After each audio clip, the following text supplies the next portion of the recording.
their own eyes in the water. So yeah. Great, thanks. And you're going to give a presentation. I think you can walk through your slides or whatever after. Oh, you want me to go check? Okay. Well, not right now. Not right now. Okay. Sorry. We didn't have a chance to meet and discuss prior to the panel because we ran over time. Would you like to introduce yourself and what excites you about blue carbon? Hi, I'm Jorge Vizcaino. I'm from Mexico. Our company name is Terrales Industrial. When you were talking on your last panel a little bit of values, it's actually what we've been doing. Not on a, like we didn't figure it out, and this event has helped me out that we are actually across divisions and have been investing over the past 15 years in carbon credits and carbon markets and doing it heavily on a principle base and on an opportunity niche. So the shift of the markets have created an investment opportunity, and it's a great market to put your money in and see it differently. It's a new economy. It's growing economy, and there's really a lot of opportunities. I'd like to talk a little bit more on the panel. Great, yeah, I think that's really true. I mean, there is nothing else that quite sits at the nexus right now between global policy around biodiversity and climate and the private sector as much as blue carbon markets. It is exciting, there's a lot of innovation, it's filled with all kinds of drama. You know, carbon markets in general are quite dramatic, and the suspense of what's about to happen with the marketplace is very exciting. But for some of you, I mean, I think it's important to know there's a lot of definitions that sort of describe what blue carbon is, but the great commonality of all of these definitions is that what we're talking about are carbon fluxes and the storage capacity within coastal and ocean ecosystems. And so I don't think we're going to spend much time talking about markets today, unfortunately. I don't think we have the expertise necessarily on the panel to talk about regulatory frameworks. But I do think it's worth maybe setting up a little bit of context of some of the work that my colleagues and I have recently done, where we wanted to look at what are those actionable blue carbon pathways and what are the emerging blue carbon pathways. And so when we think about actionable blue carbon pathways, there's a whole set of criteria. I think that we need to be thinking about everything from how old is the science, what is the uncertainty around our understanding of the carbon fluxes of these different systems, what is the potential for a blue carbon market to impact on livelihoods. And where we've landed is that, you know, there's a lot of biogenic coastal habitats like seagrasses and mangroves and tidal marshes, where we feel pretty confident that these are actionable blue carbon pathways. There are new emerging things that are hot topics, I think, when we think about marine megafauna as a pathway for blue carbon. We can think about tidal flats, right? Tidal flats are silt and clay deposits that have historically really been undervalued as opportunities for blue carbon, specifically because they are so delicious for development, like parking lots and coastal development, because they're devoid of vegetation, really. So we've underestimated the potential of some of these habitats to contribute to blue carbon economies.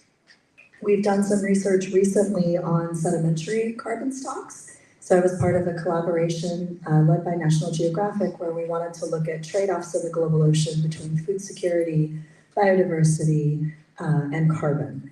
And through that research, we were able to, for the first time, try and quantify the fact that bottom trawling, disturbing these deeply buried sedimentary carbon stocks, contributes twice as much carbon dioxide as the consumption of the global fishing fleet in fuel every year. So this is bottom trawling stirring up the carbon in sedimentary stocks. And we think that around 50 to 60% of that carbon does not get remineralized and settle back. It's likely to be emitted into the atmosphere within 10 years of disturbance. So that is a potentially new, very exciting field of blue carbon, but the scientific uncertainty, it's an accounting nightmare also, right?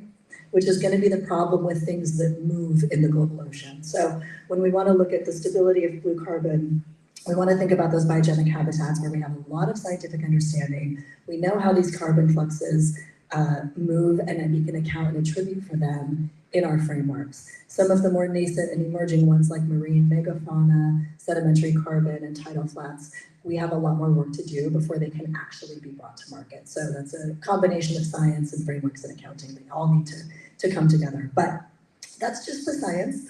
And I think we're here to talk a little bit more about, one of these systems, which is macroalgae, which is, I believe, in a very actionable blue carbon pathway. We have a storyteller with us to talk about not just what is its value on the market, but what's its value to society. And so I would love for Adam to go in and talk to us about his film, Seaforestation, which showed last night, or? Yeah, so the whole film is not done yet, but we showed the trailer. Okay, so the trailer. So yes, please, go ahead, Adam. Thank you so much. Yeah, so do we have is this clicker for the slides? Awesome, thank you. So I'll kind of just quickly go through these. So the trailer, do we have time to watch this, or should I just roll through the slides? If you can load it, if it's loaded. No, there's no video. Okay. Okay, well, no trailer. Yeah, so basically, in this story, we want to go at this from a storytelling perspective and marry that with science in a digestible form, so that the average person can stay engaged and follow along. And because everyone in this room, we are aware of these issues most likely, but that's not the case if you walk out the door of this hotel. And if you go most places around the world, so starting from zero, breaking down these concepts in a very digestible way, I think is extremely important. The way we can do that and keep people engaged, I think it does it itself with the beauty of the kelp forest. Seeing these wildlife, seeing these beautiful palace-like landscapes underwater, where it's these amazing three-dimensional towering structures above and all around you as you're immersed in it. So just showing that visual element, I think, is a really important factor in keeping people engaged, to priming people to take in the science about the kelp forest. So this is a graph or a world map that kind of shows the distribution of kelp forests across the world. When I first saw this, was really moving for me to see just epic scale of this ecosystem. It covers almost 1/3 of the planet's coastlines. And it's an area 5 times larger than coral reefs. So when we think of our key ecosystems, kelp forest usually is the most prominent ecosystem that comes to mind. And in fact, that's reflected in international policy as well. But as we can see, that's contradictory to the reality that kelp forests are a major part of our planet. There's a number of problems that kelp forests face today. From ocean warming to overfishing of predatory species that keep things like urchins and other grazers in check, from storms to pollution. There's a number of stressors that are increasing in severity, marine heat waves, as a result of human activity. And so as you can see on the right side, that's something called an urchin bearing. And that's what happens when a number of these factors usually combined together lead to a stable state of an overabundance of urchins which eat kelp. So they mow down large amounts of kelp if they're left unchecked. They also are able to sustain themselves for years and even decades sometimes without intervention. So once we've caused this stable state, it's really hard to get them out. And just to talk more about this lack of acknowledgement of kelp forests I was talking about earlier, as you can see, those little brown columns on this chart are the amount of times, just a simple keyword search of all international policy regulated for the most key ecosystems around the world, the amount of mentions in the international policy. So you can see there's a over 100 to 1 ratio on some of these. And so that's a huge reason why we need media to share this information as largely as we can, to spread awareness and get somewhere where it's somewhat equal, or even like, yeah, just showing this distribution should reflect the amount of times it's mentioned on this graph. So throughout our journey, we've been really lucky. We've been able to capture a bunch of really cool moments filming around the world. Kelp forests in South Africa, Australia, British Columbia, Baja, California, all over California, Washington State. And we're hoping to show this global picture so that it can be directly relevant to kelp forests all around the world and the communities that rely on those kelp forests. So yeah, we're gonna look through researchers all over around the world that provide the context and kind of the credibility to tell this story in an effective way, as well as the fishers that in the fishing communities that rely on kelp forests and have seen change with their own eyes, sometimes devastation in their own ecosystem with their own eyes. But then again, we don't want to be one of those films that's really gloomy and kind of leaves you uninspired. So we want to share inspiring stories of working with the next generation and showing success stories in restoration in different areas around the world. And I think it comes down to restoration, conservation, and research, which are the main kind of pillars of this topic of hope that we talk about. We can get excited about these new innovative researchers conserving areas and showing areas where they've been successful, but also showing the challenges they face. So this is at the International Seaweed Symposium. Yeah, so we want to show loss before and after and kind of show the effect that that has. So directly it's kind of meta, but showing the effect of showing media to people within the film. And that's myself and Marty. So we're the creative team, and we have a bunch of amazing additional underwater cinematographers that have donated footage and been part of this journey as well. And I think we can kind of skip through these production plans for now, but I just wanted to share with you guys. This is our QR code. So if you want to check out our trailer and everything, it's going to be through this QR code, our website. You can feel free to contact me as well. We are still in production, and we're looking to, we're looking for collaboration with partners that align with our vision and our goals. And we want to get this out to as wide of an audience as possible. So, and to anyone who's interested in being a part of this journey, we invite you to hop on board and help us change the narrative when we talk about our oceans to include kelp forests. Thank you. Thank you so much. I think, yes. I think it raises an important point for me, which is, when we're thinking about carbon markets and we're thinking about biodiversity, a unit of CO2 in Indonesia is equivalent to a unit of CO2 from Panama or Canada. It's not the same when we link other benefits into these systems. So when we start to think about biodiversity, carbon and biodiversity together is really the pointy edge of where we need to be talking, because there are so many other ecosystem services that are delivered, not just scenic beauty and this, experiencing the wonder of nature, but real ecosystem services, ecosystem integrity, coastal protection.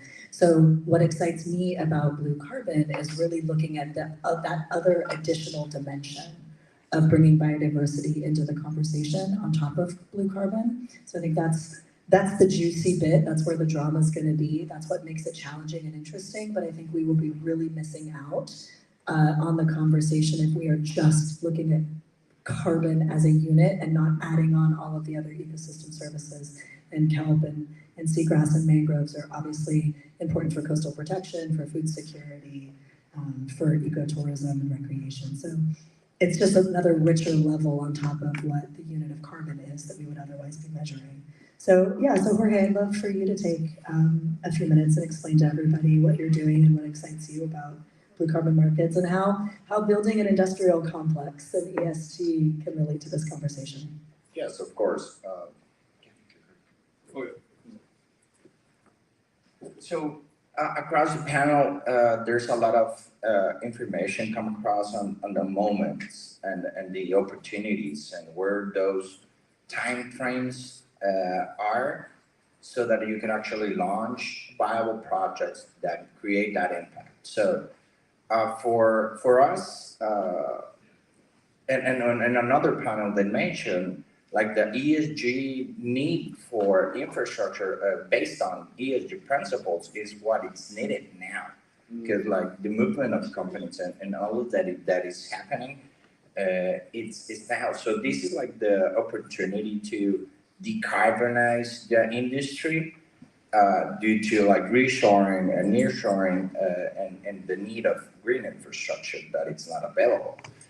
Can you just briefly describe what reshoring and nearshoring is to the audience? Because as a conservation biologist, I have a different definition of it. Yeah, so like currently U.S. policies on the U.S. side is that they want to bring the industry back to the U.S. With the collaboration of Canada and Mexico due to our TAMAC treaty.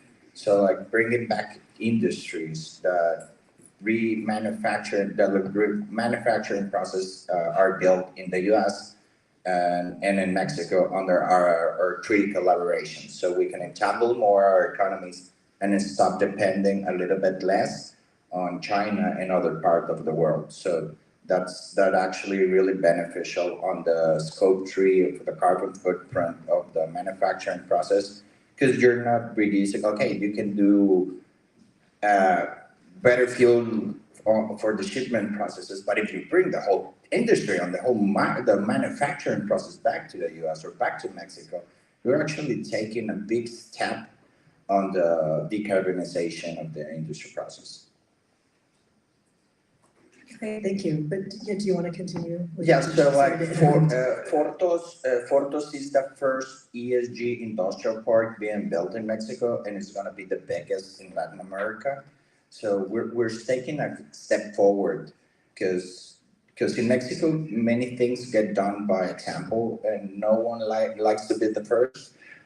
So we are actually we are building a project to proof of concept that green infrastructure is viable in Mexico, and it's a good business. So other developers start investing as well in other green projects, and we might be leading that effort. So we at Terrades specialize in design and construct sustainable industrial assets.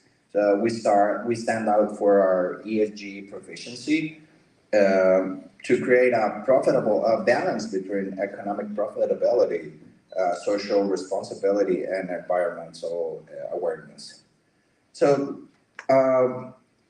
we were told yesterday, like what Mexico should be doing is ESG infrastructure, and I raised my hand and I was like, okay, well that's actually what we are doing, and they're like, it was reassuring to like on a green forum like this that they are actually putting it out there that this is what should be done, and it's glad that we are actually doing it and leading by example that this is happening in Mexico.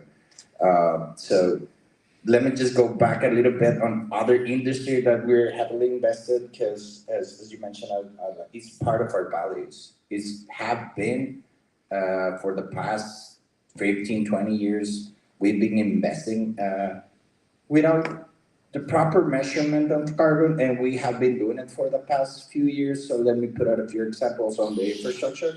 We're actually investing in water treatment facilities to reutilize municipality water and resend it to agriculture.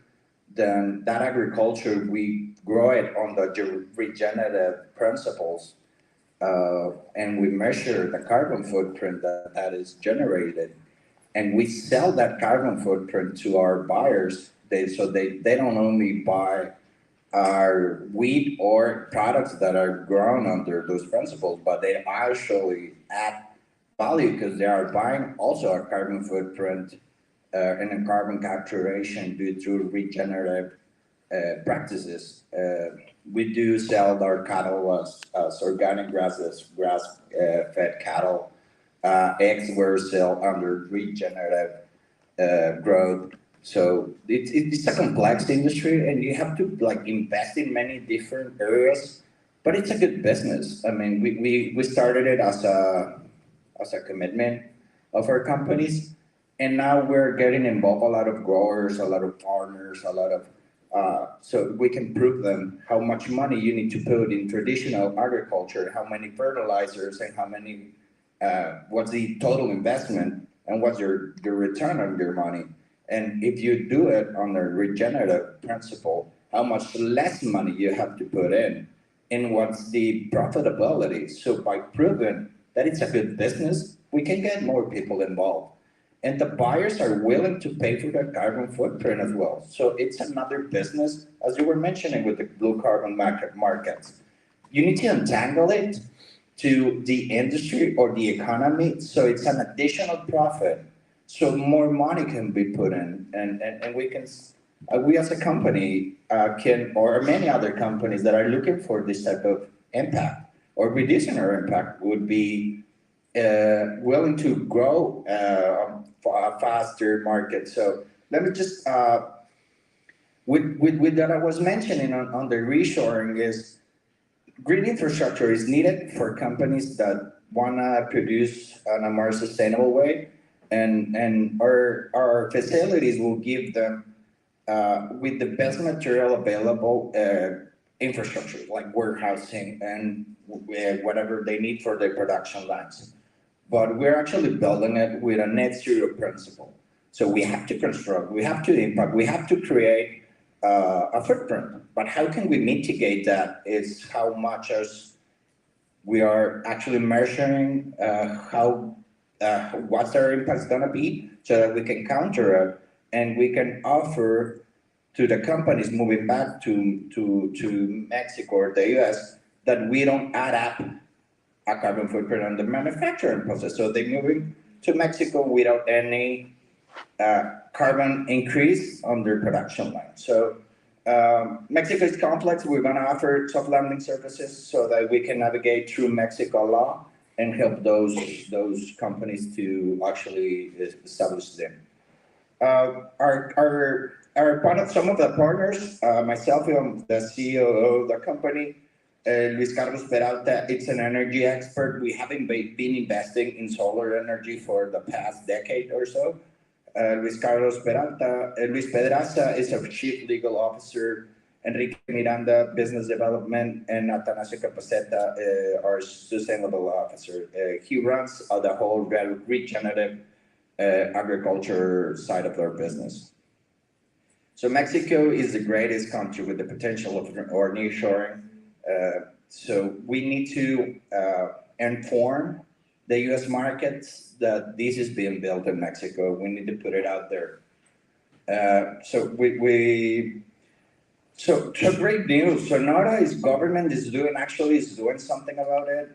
The governor has a clean energy Sonora commitment. So the state is putting green infrastructure out there. Is building the largest solar farm in Latin America.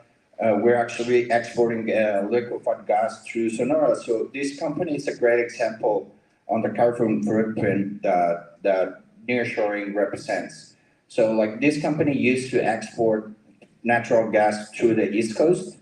By moving their process, like the manufacturing process to Sonora, they invested a lot of money, like a few $1 billion to move their operations to Sonora. But now, they used to take their shipping containers from the US to Europe and Asia.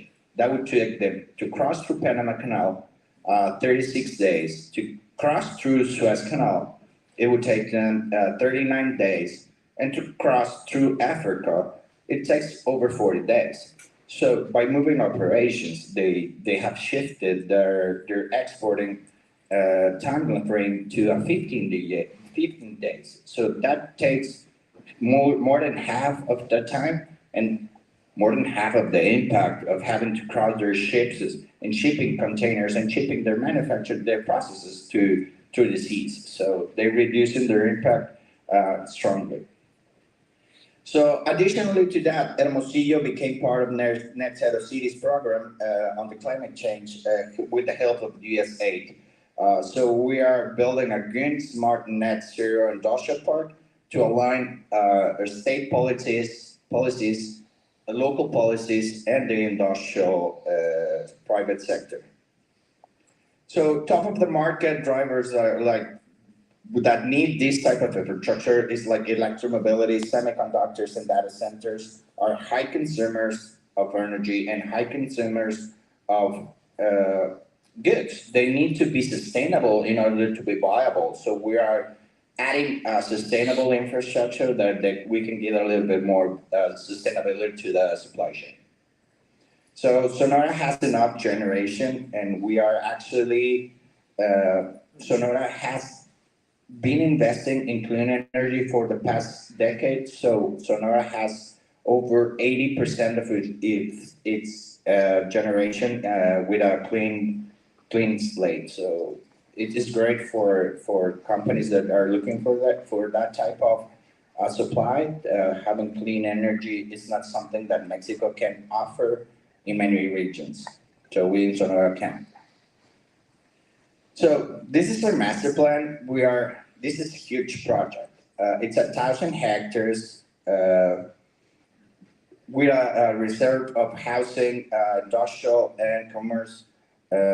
We are actually building water reservoirs for water treatment facilities that we can put back to reservoirs to embrace local biodiversity, so that we can actually, we're a desert, so if you put water in a desert, life is going to prosper. So we are aiming to mitigate our impact as much as possible. So this is a look of Hermosillo. You know, there's a lot of extensive land and our reserve land growth. So our portfolio would look like our 440 hectares in industrial, 94 hectares in commerce, and 186 in housing. So we're actually talking to a US company and a Mexican company that are building sustainable houses so that they can come and complement our project on the housing side. This is what our phase one would look like. We're respecting as much of the natural resources, the river crossings, and impact the less that we can. So because we gotta build something, but we're respecting as much as we can on the nature side. This is a feeling. So what are we offering to the markets is lead infrastructure, needs built under NIST cybersecurity, clean energy sources, natural gas line, water treatment and reuse facilities, and waste treatment facilities. So we can create on the energy side the most clean energy wise, a water treatment facility that we reuse in every industrial process. Our water, and on our waste facility, we do as much as we can on those matters. So we're actually bringing a French company as with a circular economy partner and a US contractor on the constructor phase. So yeah, that would be a little bit of what we're actually building right now. Everything about the opportunity and where the time frame is helping the industry to get decarbonized or reduce their impact as much as we can. Thank you. We were discussing earlier that it's going to be kind of a long bow for some of this to come back to blue carbon markets and financing. But I wanted to talk a little bit around obstacles and threats. So one of the questions that I have for you, Adam, is, you did put up a list of some of the drivers of loss of kelp, but you also have been lucky to travel around the world and see these coastlines and go diving. And I just want to know if you have any reflections of how do we stay hopeful for restoration, if you have any specific examples that you can pull from your experiences around the world where we're doing this right or where it's actually quite alarming. Yeah, so it's really, really cool to see me having the opportunity to be able to see what some of these researchers are doing in all these universities around the world that are committing to saving an ecosystem to which there is not very much funding. So as we saw in that graph I showed, like there's very little awareness and funding that's going into these ecosystems, and yet we see really cool innovative solutions to restoring the ecosystem. So one story I have is from when I was visiting the University of Tasmania in Australia. They have lost 95% of their giant kelp, and they have an understory kelp called the golden kelp. And the understory kelp is like about this high. The giant kelp, it's the same as the giant kelp in California. It can be up to 150 feet high. And it's really, really important to have that canopy forming species for the habitats, for the ecosystems, like the organisms that rely on it for the structure, the breeding grounds, protection, etc., as well as the increase of biomass.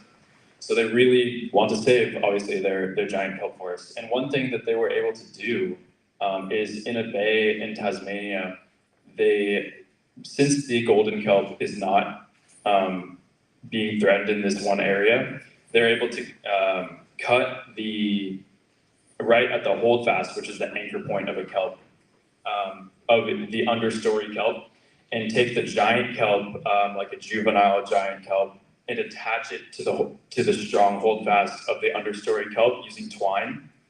And they did this for enough individuals where they started to reproduce, and they're starting to get natural reproduction. They're kind of kickstarting that cycle of natural reproduction. And the individuals they used for the giant kelp were survivors of a severe marine heat wave. So they had those heat tolerant genes.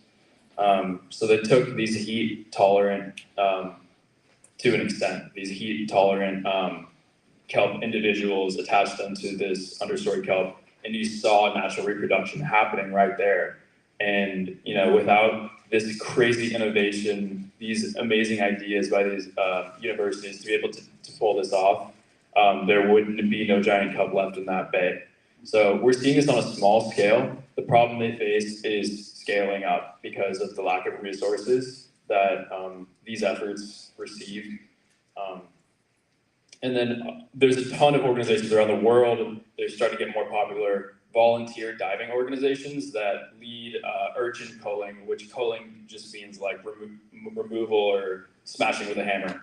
So the Bay Foundation is one big one we've been working with a lot that leads a lot of volunteer urchin culling dives. And so I myself have been a volunteer for this organization, familiarize myself with it. And it's really cool to directly see the resilience of kelp forests, because when you do smash these urchins or you remove them, it's been proven, and we've seen results that the kelp is able to come back if it has a nice healthy substrate to latch onto that isn't covered by these urchins. It will come back, and it's very, very resilient at coming back. So that's been really cool to see. And there's a company called Urchinomics that we've worked with as well, that removes urchins and puts them in tanks and restores them back to health. Because when you take them from an urchin barren, where there's like urchins as far as you can see, they're all kind of, anytime there's an overpopulation, there's also starvation, where you find one, you find the other. So when you find these urchins that are occupying the ocean floor, they're usually in a starved state, an idle, starved state. And so Urchinomics, what they do is they take these urchins, they put them into tanks, and they fatten them up. They get them healthy again, and they sell them to like the food industry, and they make a profit from it. And it's like a marketable, like profitable solution to removing purple urchins out of areas where they're over abundant. So I think it's really inspiring to see both the market solutions and the scientific innovation. The only thing left now is to scale up. So if these people had the resources that they needed to scale up, then we could meet the scale of restoration to the scale of loss. So we have not been able to do that even remotely close. But it's cool that the ideas are there in place. There's people working really hard. All we need to do is give them the support that they need and deserve to save our temperate coastlines. Yeah, thank you. That's great. You know, I love the conversation around net zero, but I also love the conversation and how it's shifting towards net zero and nature positive. And I think that storytelling and film is going to be one of the ways that we can scale that knowledge. So thank you for that. I think it's a really important medium for us to be telling the stories around nature. I also think with nature positive, you know, when we think about development and we think about mitigation hierarchy, right? We need these frameworks to be working, and they are largely not working in many places. The multipliers are weird, one for one, like for like. I mean, we have a lot of work to do in mitigation hierarchy where scope 3 and offsets are going to play a really large role. So I believe, if it's fair to say, Jorge, that a lot of the blue carbon conversation, as it's relevant to you and your company, is really in offsets. It's in buying credits to offset impact. In a place like Mexico, though, where I think some of the frameworks and the governance, like many countries around the world, might be weak or gamified, I'm just curious how you see the private sector and companies like yours nudging maybe the private sector, but also the governance frameworks around strong institutions, strong measurement, and high integrity carbon credits. So I don't know if you have any thoughts on that. Yeah, let me just, not here. Oh, okay. Let me just say, like, for example, with AI, the cybersecurity is an issue that everyone's worried. In Mexico, no one's even paying attention to it, but we are aiming to, like, but there's only a framework for it because it's not regulated. There's not a certification to it. So it's the same thing with carbon credits. Aiming to be net zero, like as an ESG company, it's hard. It's a complex job. I mean, we have to open up another division. The sustainable division is not only permitting, engineering, getting the bill, getting clients, but you actually have to open a complete new division in our business, like sustainable measurement, net zero measurement. So we're actually really taking a lot of care on where we put our money and in that sustainable, like clean energy. Okay, it's really easy to measure. It's a lot of standards over there. Reforesting, how measurable is it? On the blue carbon market, how measurable is it? Because, like, for example, we have a market. Our wheat production get export. We ship whole boats of wheat across the world, and our buyers are actually paying for our regenerative practices and our carbon footprint. But in Mexico, we have to develop our own type of measurement and complement with international regulations to actually prove the carbon footprint and the carbon capturations that we are actually doing under our regenerative practices. If we extrapolate that to the industry, it's a lot more. It's way a lot more. So it's gonna be a huge challenge. We're taking a challenge on our shoulders to being the first net zero industrial park in Mexico. And to prove that concept, we actually have to do it the best way possible so that we can prove that it's profitable and it's doable. And many industries that are looking into those type of niches, like sustainable infrastructure, can actually verify that what we are doing is proven. So if blue carbon markets can help us, like, because we export, we import, we have a seaport connected to our project, a 1 hour drive, many merchandise of ours and of our clients are coming out of Mexico and in Mexico. So how do we measure and how do we prove that we're actually aiming or achieving or aiming to, because once we achieve net zero, our positive impact, because we need to invest a lot to achieve it, we're gonna start in a few years to be positive. So what do we do with that excess? We are gonna net our clients in impact. So that's a really interesting challenge on how do we put our money on proven sectors and new sectors like blue carbon credits that are growing. Well, I think it's really exciting. We are short on time, I think because the last panel went over, apologies on that, but I do want to keep to time. Do we have, I think we have some time for questions from the audience if we have one? Yeah? Yes, we do have time. Okay, are there any questions from the audience before we just do a wrap up? How about you, yeah? Can you hand me a microphone there, please? Thank you. Oh, sorry. Sorry. I said you first. Do I begin? Okay. Let me firstly introduce myself. I am Fred Sarufa. I'm a Papua New Guinea's ambassador to the United Nations in New York. And it's a pleasure to join this session this morning to hear the conversation outside of the room in the UN. So it gives me a very different perspective on how issues are seen and addressed in a forum like this relative to what I do in the United Nations. And I'm thankful to the panelists and Madam Moderator for a very interesting presentation this morning on blue carbon. As you may be aware, when we talk about the oceans, for Papua New Guinea, we are a maritime nation and archipelagic state with a island group of about over 600. And I'm not sure if many in the room would know, we are part of the second largest island in the world after Greenland. And we also host more than 7% of the world's biodiversity in less than 1% of the world's land area. And we have a coastline of over 17 million kilometers. And when we talk about the ocean and life, I just wanted to place all of you in the context of what's going to be happening next month in Antigua and Barbuda, where 39 of the world's small island developing states will come together. And oceans is an integral part of their being.